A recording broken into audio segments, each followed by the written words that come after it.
Welcome to Bobby Owsinski's Inner Circle. I'm Bobby Owsinski, and this is a show all about music production, and the music business.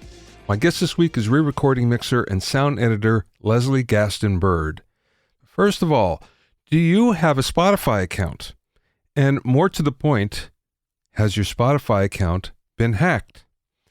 There's a lot of that going around these days. I don't mean a data breach where all your data is stolen. No, this is something else.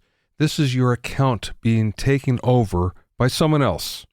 Now, you know this is happening if you log in and suddenly there's a lot of music that you don't recognize. There's somebody else that's using it. The reason why it's happening is you may have used your Facebook ID, or maybe you reused the password when you signed up. And this is frequently the reason that most people get their accounts taken over or hacked. Now, Spotify actually monitors this, and in a few cases, they will reset your password due to any suspicious activity, but that's not usually the case. This is something that's known as credential stuffing attack, and that's the real description of it. It's basically taking your email address and password combination, or else just your email address, and kind of figuring out what your password is through what you used before. Believe it or not, a lot of this stuff can be bought on the dark web. And you might think, why would somebody want to go to that extent? Because you can get a Spotify account for free, and it's only $10 a month, so it's not like there's a huge amount being stolen. But it's not for that. It's to skew stream counts. There are some artists or artist managers, maybe even record labels, that are creating fictitious Spotify accounts. And then they're boosting up the stream counts of their artist or of that artist by listening to a song or a number of songs over and over and over throughout the day. Now, Spotify pretty much got wise to this. So now the alternative is to take over an active account and do it. So that's why, in fact, your account may be accessing an artist that you could care less about. And if you see this activity, it means that you've been hacked. So Spotify does not support two-factor identification, which would probably get rid of this completely. Two-factor identification meaning you try to sign in, and then it either sends you a new password or sends you a code via text or via email. That's fairly secure. Spotify doesn't do that, but you can combat this. The first thing is change your password to something very unique that you don't use anywhere else. Then open your account and you can choose log out everywhere. And when you do that, it will log out everybody that's on your account. And then you log back in with a new password and don't use it anywhere else. And you should be safe. So if you happen to see that there are songs that are showing up on your Spotify account that you don't recognize, then you may have been hacked.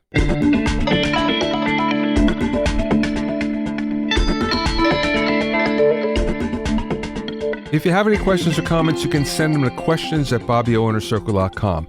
Don't forget about my online courses on mixing, production, branding, and music business success at BobbyOwsinskiCourses.com. Also, get an expert analysis and objective opinion of your songs and mixes as a member of my Hitmakers Club.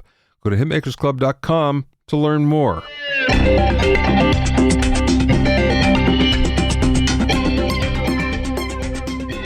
Now, it turns out that the music gear business, both audio and musical instruments, has been living very comfortably with technology almost from the beginning, unlike many other industries.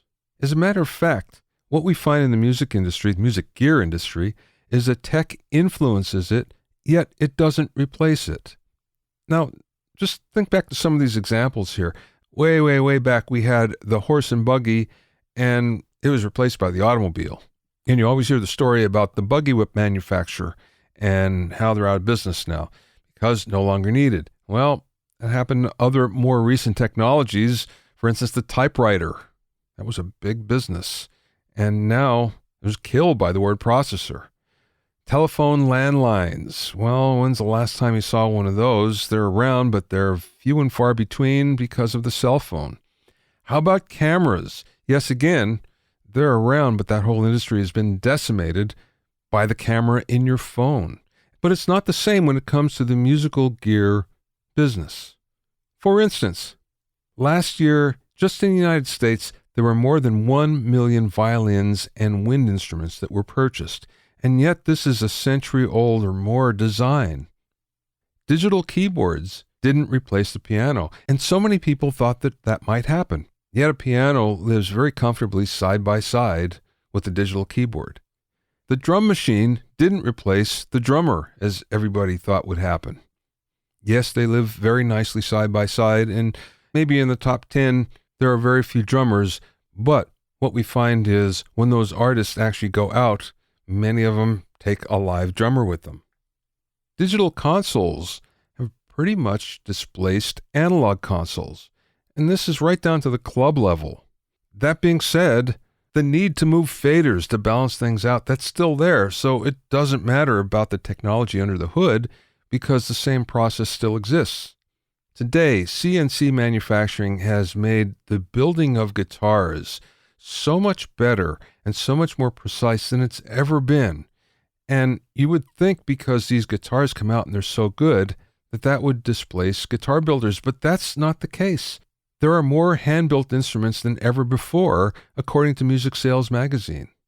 So technology adds to the tools and shapes their use, but doesn't replace them when it comes to the music industry.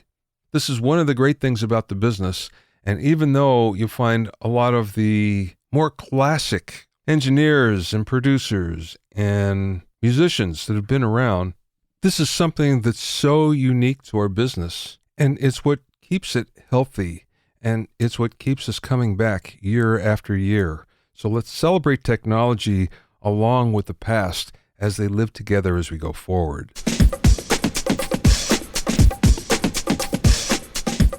My guest today is Leslie Gaston-Bird, who's a post-production engineer, a governor at large for the Audio Engineering Society, and a former associate professor of recording arts at the University of Colorado, Denver.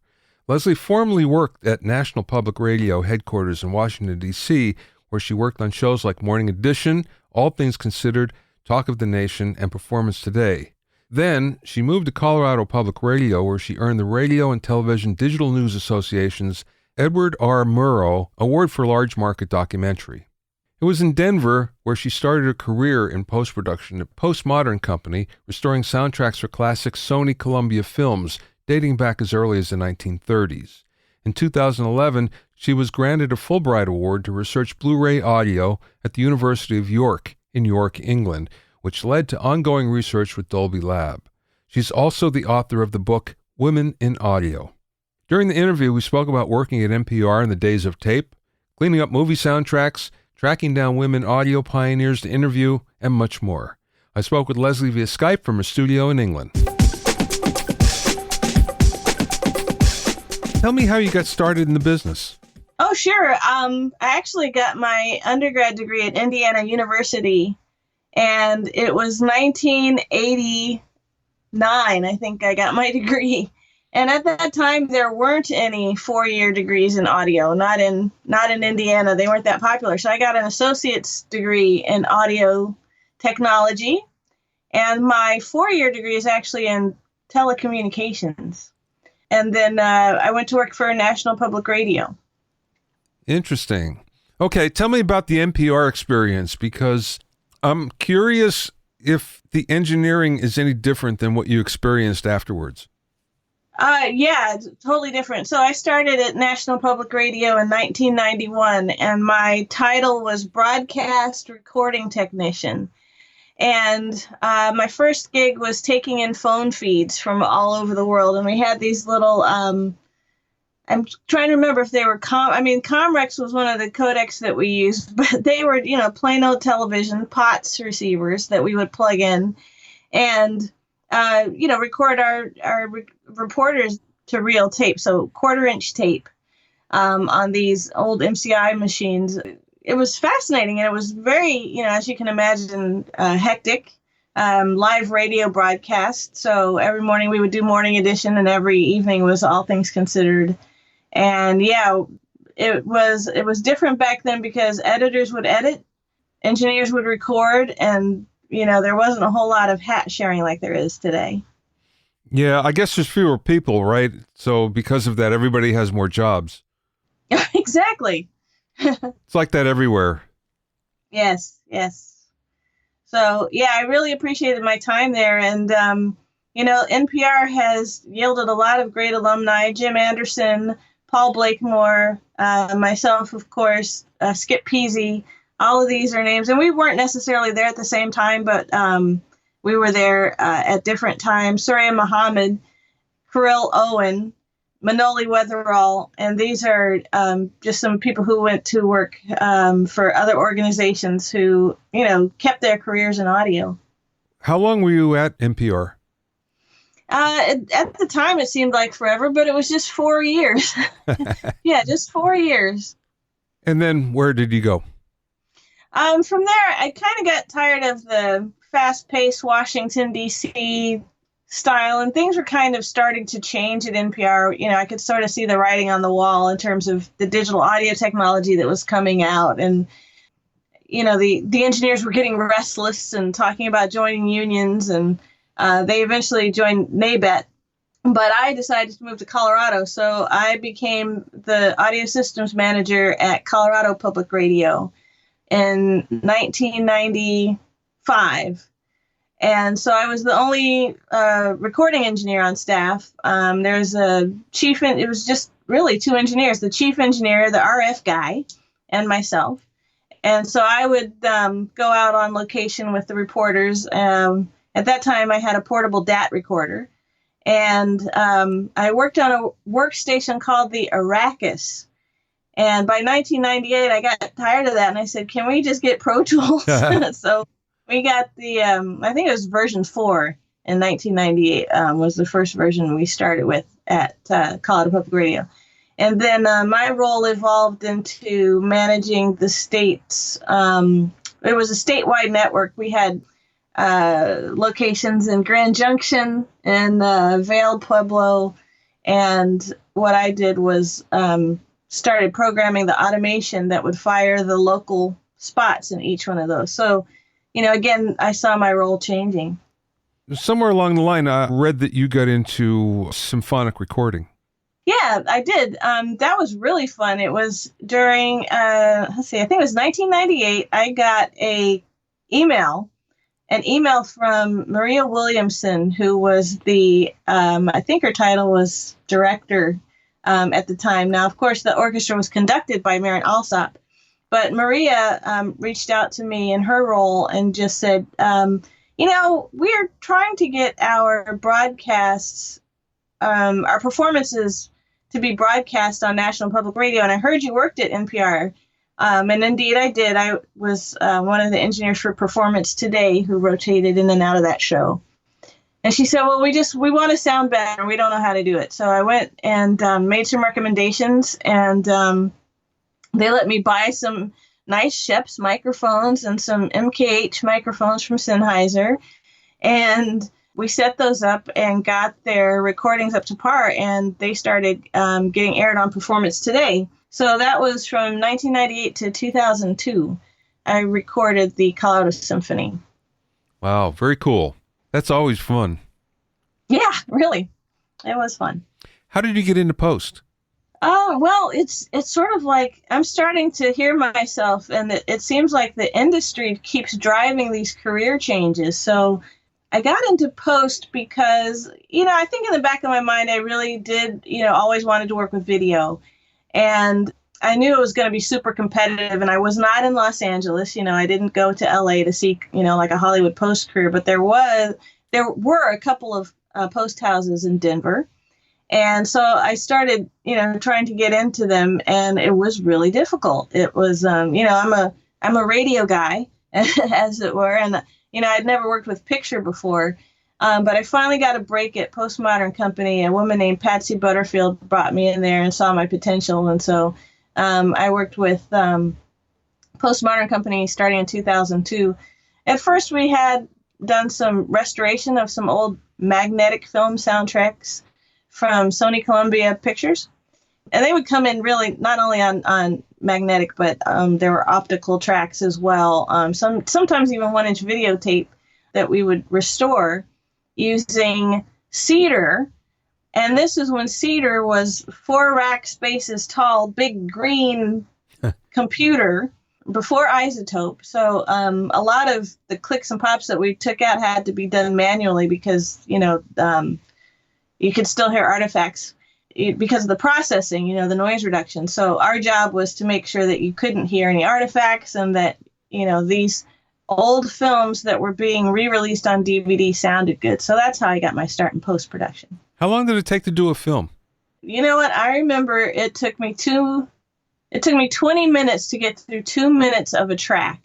And we had to do the dialogue track, and then we had to do the music track, and then we had to do the effects track. So depending on how long the movie was, it would take, probably a good 5 days to get through a DME, as they're called, to get through those stems. And then we had to do the English composite, and then we had to do the M&E, which is music and effects. So, yeah, I think it would take us 2 weeks to turn around a film for Sony, yeah. You were doing this all in Pro Tools then? Yeah, that was all Pro Tools with Cedar processing and some EQ, some very judiciously applied EQ in sections. Is that how you delivered it? Oh, man, we delivered it on DA88. This was between 2002 and 2005. So DA88, and then we would make a DVD backup. So I'm sure John Crivet and the folks at the Archiving and Preservation Conference with AES would love those stories. Yeah, definitely. I remember those days myself. I still have 2 DA88s, unfortunately. Oh, man. Well, I have some tapes I need to grab some stuff off of, so we'll talk. Yeah, the thing about it is, I don't think I've plugged them in at least 10 years, so God knows if they still work. Yeah, I mean, and that's the thing, when we would, sometimes Sony would send tapes back to us that would have a dropout and we would have to punch in. And if we couldn't punch in, we would have to restripe a new tape with time code and do it all over. Oh, God. Oh. Remember? Oh. Yeah. That was brutal, all that stuff, I remember. I was just thinking the other day, I was doing a DVD it was a DVD audio disc, and it was a demonstration disc for CES. And it was one of the first 5.1 demo discs. So I mixed it and then went to mastering, and my favorite mastering engineer at the time says, well, I can't do this digitally. I don't have anything. Wow. Yeah. So what we did is I got the 88s and the Mackie Digital console, one of those first ones.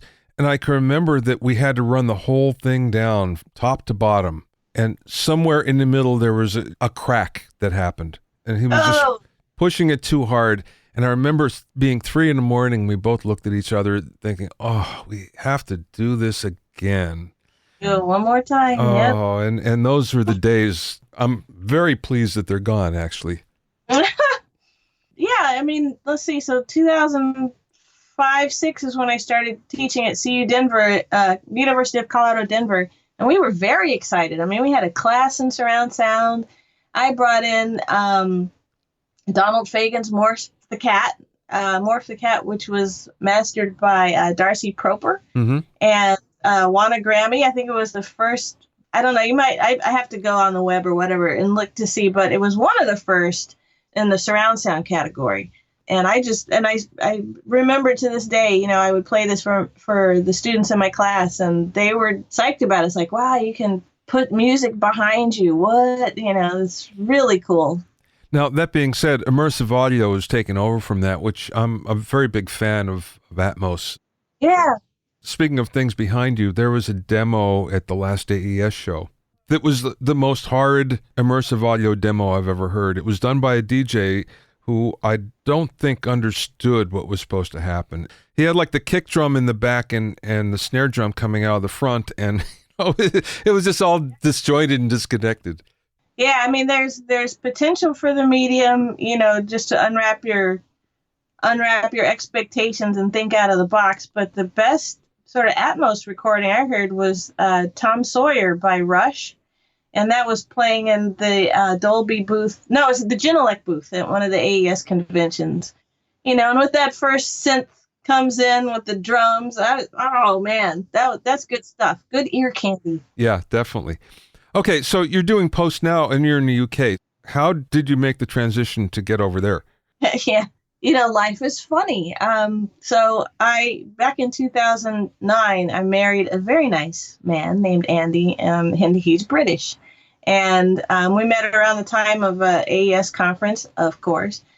So we got married, and we were trying to figure out now which country are we going to live in. So we picked Colorado because I was assistant professor at the time, and I was hoping to get tenure. So on my way to tenure, I had 2 children, and we ended up staying in Colorado for about 10 years. Was that about right? A little less than 10 years. So we moved to the UK. We sort of made a family decision. It's like, okay, what's a good age, where our kids will be transitioning kind of naturally. So we came out here sort of based on their ages, and we've been here ever since. And you've been doing post ever since. Right. So I've still been doing freelance stuff, and my clients, for the most part, have still been based in the United States. The 2 most recent, I've had 3 recent films, all Colorado productions, and then I had a film essay that I did here for a director, which was a film essay about cinematographer Bradford Young. So I'm slowly trying to build my UK clientele, but I'm keeping busy. And you're just working on film then, not television or anything? These are, let's see. So I worked on Leap of Faith, which ran the festival circuit. And Leap of Faith was a documentary on William Friedkin, who directed The Exorcist. Yeah. So that was at the Biennale di Venezia. I'm sure I'm pronouncing that wrong. So the Venice Film Festival, very prestigious Biennale. Yeah. And then the BFI, played at British Film Institute, and then it premiered at Sundance just last week, I think it was. And that was a pretty cool festival run. And then, let's see, A Feral World is directed by David Liban at the University of Colorado, and that was a 4-year project. It's a feature film, and he's going to announce plans for its premiere later this year. And that was cool to work. I did sound and some music composition for that too, and it's about a young boy who comes of age in a post-apocalyptic world, and we actually get to see the director's son plays the main character, and we get to see him age. I think he started when he was 9 or 10, and we watch him age to 11, 12, 13. I think he might have been 12 when they shot the last one, so it's pretty cool watching him grow. Tell me about your book. Okay, so this book is called Women in Audio, and it has been life-changing and eye-opening and transformational. And I wrote it, the sort of, for professors, the saying is publish or perish. And so I pitched the book when I was still working at CU Denver, but I ended up resigning, but I still had this book deal. And so I thought, okay, I'm going to approach this like a research paper, and I'm going to do some research on women in audio. And so I, did the scholarly thing and went on a bunch of web pages and scholarly pages and libraries and found, some pretty obscure names that you may not have heard of. But it was one instance that sort of showed me that this was not going to be a research paper. And the first woman I interviewed was named Joan Lowe. And she had worked on some feminist albums in the 1970s, album called The Changer and the Changed. And so her email was out there just on the internet. And so I reached out to her and just said, I'd like to speak to you. And she emailed me back. She says, I'm 90 years old. I think it'd be better if we do an email because I'm not going to be able to hear on the phone very well. So she sent me this wonderful email back. I included the entirety of it in the book. And Bobby, I'm sad to say, she passed away about 4 months after she sent me that email. And I thought to myself, what's happening here is more than a research paper. It's living history. There are engineers among us today who are women who can tell us these amazing things from the 80s, these amazing things from the 70s. And so I went from a research paper, and I know the publisher, somewhere around April, she was saying, so you said you'd be done with the book in May. You ready? And I said, no, I'm not. I've got to interview so many people. So I just went on a flurry and just started reaching out to as many women as I can, realizing that these stories are, they're going to slip through our fingers if we don't get them. And another woman I reached out to in France, her name was Elizabeth Luchen, it developed the LC concept sound system, which predated a digital theater system. So this was a film sound format, which was played back on a compact disc whose time code was printed on the film. Doesn't that sound familiar? So if you go to your IMDb and you look up the LC concept sound system, or just do a regular Google search, the L in LC stands for Luchen, which was Elizabeth's last name, and the C was for Chedeville, which was Pascal Chedeville, was his last name. And there were big films released on this. It was Fatal Attraction, Cyrano de Bergerac. I mean, these were major titles that were released in this format. So being able to talk to her, I mean, all of these things. And then, of course, being able to talk to Terry Winston of Women's Sound Mission, Carrie Keyes from Sound Girls. These were really important conversations to have. I'm so happy that they made it in the book. Yeah, I had Terry on my podcast. She's a lovely person. It was a great interview. I really enjoyed speaking with her. How many women did you interview? The book profiles almost 100 women, and I personally interviewed about 70. Okay. Did you find that there was an approach that they took that was different from what a man might take? You mean in terms of finding a career, or in terms of mixing, in terms of what? Well, both, actually. Everybody had a different story. And I think, in the introduction of the book, I try to sum it up for everybody. Like, what are the commonalities between all of these women? And the commonalities are curiosity and tenacity and, passion for the art of recording. And no, I don't think there are things that women do differently. A few women, like, trying to remember, there was an electronic musician, and I don't want to attribute it to the wrong person. It might have been Suzanne Ciani, who said, women hear, or it could have been Laurie Spiegel. I have to go back, but say, women hear higher frequencies. And so in the realm of electronic music, perhaps they are manipulating sounds differently, just based on those extra goodies that they're getting at the high end, maybe. Mm-hmm. There were a couple of engineers who said to me, women bring a different dynamic to any group because they are more maybe diplomatic in their approach, or maybe more nurturing in their approach, and always, trying to find common ground in different ways than men would, maybe. And I don't want to make any sweeping statements, because I know that people email me and say, that's a stereotypical thing to say, that women are nurturing. Well, some women are nurturing and some are abrasive, and so every woman brings something different, I think, to the group, to the team, to the art form. And I don't think there is like this magic essence of woman that that appears on a project just because a woman is involved. It's really up to the person. You mentioned about doing these interviews and capturing history. And I've always felt the same. My books are, most of them anyway, are about a third filled with interviews. Yeah. And what I discovered in my very first one was that, I just talked to all these mixers. It was a mixing engineer's handbook, so I talked to 25 mixers. Right.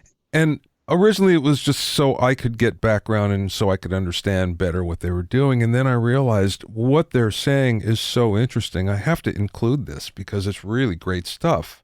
Yeah. And then it dawned on me afterwards that, well, wait a second, I am capturing history here. And there's a lot of stuff that might kind of just go into the ether, unless it's written down somewhere. So that became my next mission, to make sure that that stuff was captured. So I'm glad you did that and you used that approach, because it's vital. It really is. Absolutely. And I feel it in my bones. I feel it as each woman gave me her story and told me her story. I absolutely felt the gravity of, what I'm doing with this book. So to what end did you write this book? Well, I think the first end was this sort of feeling of publisher perish, like I need to write a book. And I think the other thing was I, at the time, was getting swept up in, I don't know if that's what necessarily what I wanted to say, but in about 2016, 17, and 18, there was a surge in sort of women's networking. And I saw that on Facebook. And as my network was expanding, I was seeing that these networks were expanding. And I'm not the only one who noticed it. There's a woman here named Liz Dobson who documented the emergence of at least 60 women-focused organizations that deal with music and technology. So there was definitely a trend emerging. And, as I pitched this book to Focal Press, they were asking, well, has this done before? And has this been done before? And what I saw was, no, there hasn't been a book on women in audio technology. There was a book, Pink Noises, which was great. I definitely recommend it to your listeners. And Pink Noises was about women in electronic music, but there wasn't anything on audio engineers that was focused on women. So there's definitely an opportunity there. And as I was writing it, as I sort of mentioned, it became clear that women need this.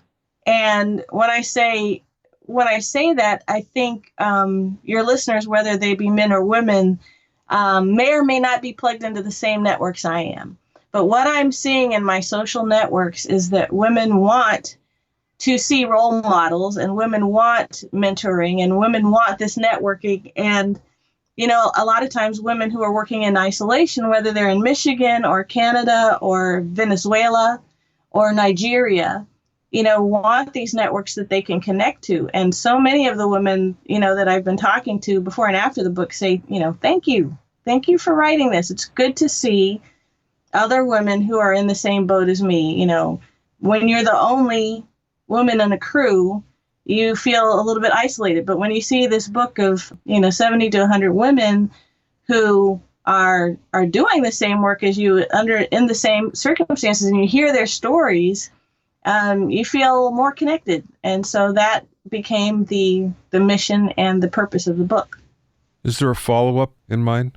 Absolutely. So there's a lot of women that I didn't get to interview that I gotta, Yeah. I gotta interview Missy Elliott. I gotta, the producers, some of the women in Foley. I didn't touch on Foley artists as much as I would have liked to. So there's definitely another volume coming. Very cool. And I think you'll find the next one will go faster. I think so too. After this last one and getting to the finish line, I'm like, I know what not to do next time. So I feel like I'm ready for it. I always tell first-time writers that a lot of brain cells die, in the process. And at the end, you say, I'm never going to do that again.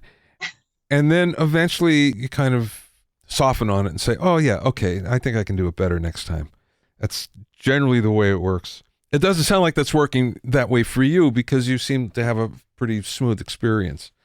No, it wasn't smooth at all. No, it was, I had a full body headache by the time I was crossing the finish line. And yeah, no, it's funny. I think a lot of people who see a book just think that you snapped your fingers and this thing appeared.